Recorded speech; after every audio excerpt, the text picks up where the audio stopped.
నమస్కారం మేడం. లక్ష్మీ కటాక్షం కోసం పూజా విధానం ఎలా చేయాలి? మనం లక్ష్మీ కటాక్షం చేయాలంటే ఇంతకుముందు చెప్పుకున్నట్టు మనం గణేష్ పూజ చేసుకున్నాం కదా. గణేష్ పూజ అయిపోయిన తర్వాత మహాలక్ష్మీదేవికి మహాలక్ష్మి అనుగ్రహం కావాలంటే ఫస్ట్ అయ్యని దండం పెట్టుకోవాలి. అయ్యని దండం పెట్టుకున్న తర్వాత అమ్మని దండం పెట్టుకోవాలి. అదే అయ్యకు పూజ చేసామనుకో అమ్మకు ఫస్ట్ దండం పెట్టుకోవాలి, తర్వాత అయ్యకు పూజ చేసుకోవాలి. ఎందుకంటే వాళ్ళిద్దరిని విడగొట్టి పూజ ఎప్పుడు చేయకూడదు అన్నమాట.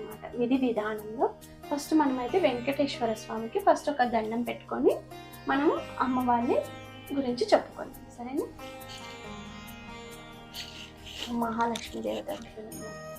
ఇప్పుడు మహాలక్ష్మి ఉంది కదా, అనేక రకాలైనటువంటి పూజ విధి విధానాలు ఉంటాయి. వాటిలో చాలా మంది మనల్ని అడుగుతున్న కింద కామెంట్ పెడుతున్న క్వశ్చన్ ఏంటంటే లక్ష్మీ అనుగ్రహం తొందరగా కలగాలంటే ఏం చెయ్యాలి అనేది.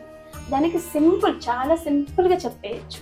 ఎలా అంటే ఇప్పుడు అమ్మవారు ఉన్నారు కదా, ఈ అమ్మవారు ఫోటోకి మనము ధూపం దీప నైవేద్యాలు పెట్టాము, మన యథాశక్తిగా మనము సమర్పించుకున్నాం ప్రసాదాన్ని. అయితే అష్టోత్తర శతనామావళి అనేది ప్రతి ఇంట్లోనూ ఉంటుంది కదా. లక్ష్మీ అష్టోత్తర నవేడేస్ పిల్లలంతా ఇంగ్లీష్ మీడియం అయిపోయినందుకు ఇంగ్లీష్ వర్షన్లో కూడా వస్తున్నాయి, తెలుగు వర్షన్లో కూడా ఉంది.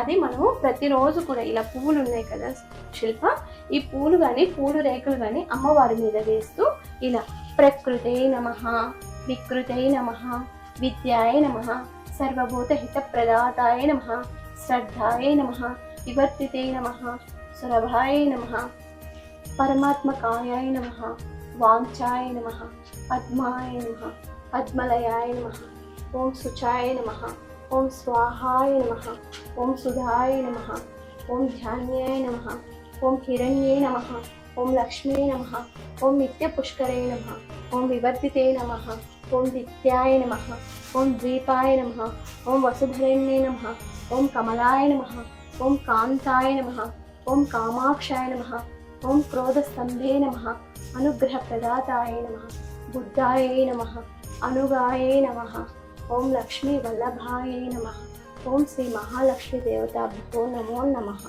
ఇలా ప్రతిరోజు మనము అష్టోత్తర శతనామావళి ఒక 45 రోజులు చదువుకున్నాము అంటే కంపల్సరీగా మనకు లక్ష్మి రావటానికి మార్గాలు చూపిస్తాయి. అంటే లక్ష్మి అంటే మన ఇంటికి వచ్చేస్తుంది అని కాదు, లక్ష్మి కటాక్షం కలగటానికి మనం చేస్తున్న పనిలో నుంచి మనకి ఆర్థిక ఇబ్బందులు తొలగడం కానీ, లేకపోతే మనం ఏదైనా కార్యం చేపడుతుంటే మనకు లక్ష్మి ఏ రకంగా వస్తుంది అనే సోర్స్ కనిపిస్తుంది. ఇప్పుడు కొంతమంది అంటారు మేము ఎంతో సంపాదిస్తాము, మాకు దగ్గర డబ్బులు నెలాఖరు వచ్చేటప్పటికి డబ్బులు ఆగవు అని అంటుంటారు చాలామంది కదా.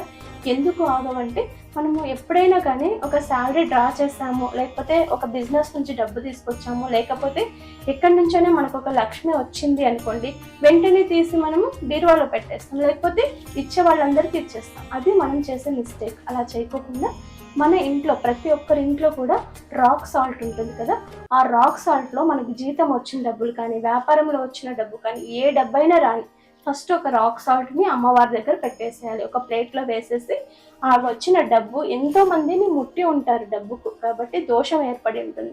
ఆ అమ్మవారి దగ్గర పెట్టి ఆ ఉప్పుకి ఏముంటుందంటే ఏదైనా తీసేసే, ఇప్పుడు మనకి ఏదైనా దిష్టి తాకింది, ఆ ఉప్పుతో మనం దిగతీసి బయటపడేస్తాం కదా, అలా మనకు కూడా లక్ష్మి అనుగ్రహం జరగట్లేదు అంటే మనకు కూడా ఏదైనా నరదృష్టి అనేది ఉంటుంది. చూడబ్బా వాళ్ళు బాగా సంపాదించుకుంటున్నారు, అలా ఇలా నాలుగు రకాలుగా మాట్లాడుకుంటారు కదా, ఆ దిష్టి మొత్తం పోయి మన దగ్గర లక్ష్మి నిలవ ఉండటానికి చాలా వరకు సోర్స్ ఉంటుంది.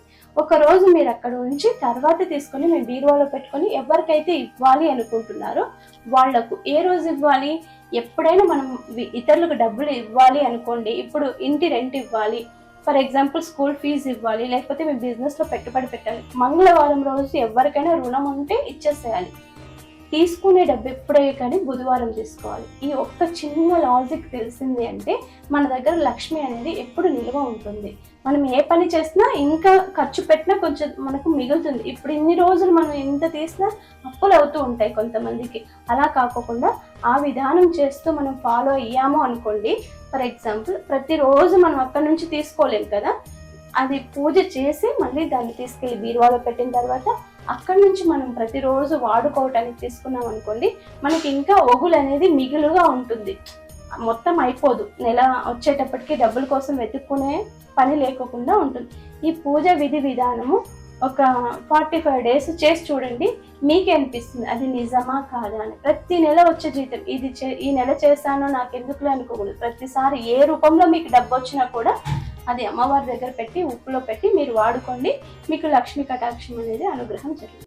చూశారు కదండి, మనకు మంచి లక్ష్మీ కటాక్షం పూజ ఏ విధంగా చేయాలి అనే సమాచారాన్ని శారదా మేడం గారు చెప్పారు. ధన్యవాదాలు మేడం.